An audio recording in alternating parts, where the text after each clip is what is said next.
उधर लोकसभा चुनाव के लिए विपक्षी दल एक साथ आने की कोशिश में लगे हुए हैं। इन दलों के बीच बातचीत का सिलसिला भी जारी है, लेकिन कई ऐसे राज्य हैं जहां सीटों की शेयरिंग पर पेंच फंसा हुआ है। पश्चिम बंगाल, पंजाब, दिल्ली, यूपी, बिहार और केरल समेत कई राज्यों में दलों के बीच सहमति नहीं बन पाई। और आज एक खुलासा करते हुए पंजाब और बंगाल के सीएम ने अकेले लड़ने का ऐलान कर दिया है। आपको बता दें, ममता बनर्जी ने ऐलान करते हुए कहा है कि मैंने जो भी सुझाव दिए वह सभी नकार दिए गए। इन सब के बाद हमने बंगाल में एकला चलो का फैसला किया है। इन्हीं तमाम मुद्दों और राहुल गांधी की न्याय यात्रा पर नवतेज टीवी ने खास बातचीत की भाजपा के प्रदेश उपाध्यक्ष मुकेश दाधित से।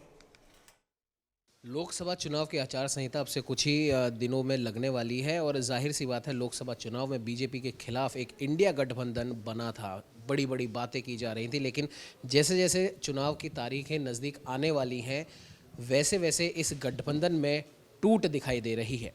आपको बता दें कि आज पश्चिम बंगाल की मुख्यमंत्री ममता बनर्जी ने साफ कर दिया है कि पश्चिम बंगाल में ममता बनर्जी अकेले दम पे चुनाव लड़ेंगी, कांग्रेस का साथ नहीं लेंगी। तो वहीं पंजाब के मुख्यमंत्री ने भी साफ इनकार कर दिया है कि वो भी पंजाब में अकेले चुनाव लड़ेंगे, किसी के साथ कोई गठबंधन नहीं करेंगे। ऐसे में सोचने वाली बात यह है कि इंडिया गठबंधन का भविष्य क्या होगा। हमारे साथ प्रदेश उपाध्यक्ष मुकेश दाधी जी मौजूद हैं।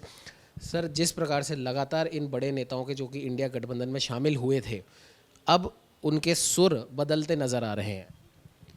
देखिए, इनके सुर भी बदलेंगे, ताल भी बदलेगी, क्योंकि एक प्रकार से ठगों का गठबंधन है।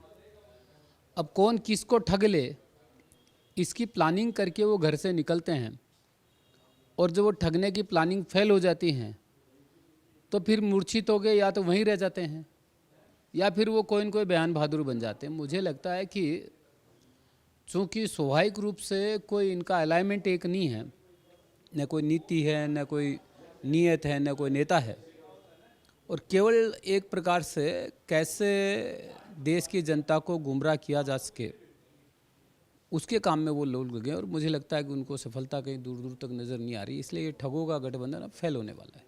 और भाई साहब, एक आखिरी सवाल, राहुल गांधी की जो न्याय यात्रा निकल रही है, असम का किस्सा आपसे भी छुपा हुआ नहीं है। किस प्रकार से बैरिकेड तोड़ने की कोशिश करी गई थी, और उसके बाद जब उनके ऊपर एफआईआर की बात जब सामने आई है, उसके बाद में कांग्रेस या मौन जुलूस निकाल दी और राहुल गांधी के किए को सही ठहराने की कोशिश कर रही है।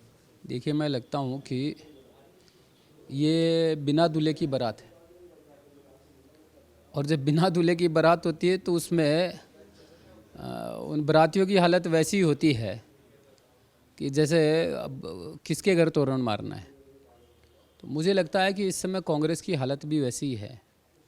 वो खुद कहीं करते हैं तो उनको लगता है कि हम ठीक कर रहे हैं। उनके नेता सारे दिन अडानी जी को गाली निकालते हैं, उनकी सरकार के लोग अडानी से एमओयू कर रहे हैं। तो ये कंफ्यूज लोगों की पार्टी है। तो कंफ्यूज लोगों की पार्टी में के लिए कुछ कहना, मैं समझता हूँ खुद भी कंफ्यूज होने जैसा ही काम है। तो इनके लिए कुछ भी कहना बात है। इनको तो देश की जनता से प्रायश्चित यात्रा करनी चाहिए। मैंने पहले भी कहा, आज भी कह रहा हूँ कि जब तक गांधी परिवार प्रायश्चित यात्रा देश भर के लिए नहीं निकालेगा, पूरा संयुक्त रूप से, बच्चे बूढ़े जितने भी इनके घर में हैं गांधी परिवार के, वो सब लोग संयुक्त रूप से जब तक पश्चाताप यात्रा नहीं करेंगे, तब तक देश की जनता इनको माफ़ करने वाली नहीं है। ये थे हमारे साथ प्रदेश उपाध्यक्ष मुकेश दाधी जी।